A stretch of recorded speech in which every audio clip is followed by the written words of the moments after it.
Yesterday, the Allan Labor Government demonstrated a severe lack of judgment in putting forward a response to the personal use of cannabis review and indicated that they would not be supporting cannabis law reform going forward.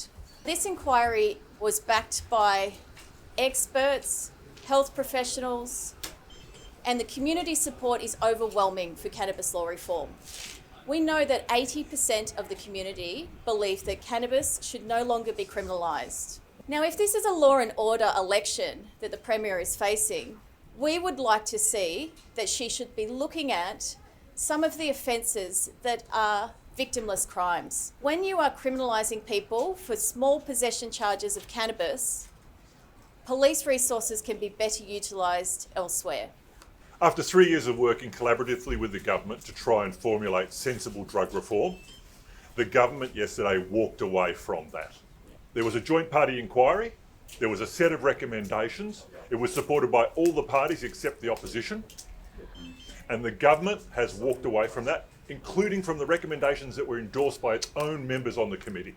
Now, we are simply saying, stop arresting 4,000 Victorians a year. And if the government is thinking about working collaboratively with us in the future, I can only say that we will be taking a far, far more critical approach to our dealings with government.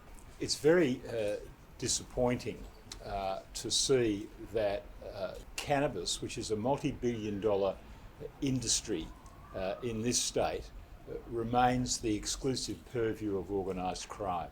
Over half the Victorian community want to see a change to that. And if we're serious about tackling organised crime, we've got to deprive organised crime of the massive financial resources it makes out of illicit cannabis.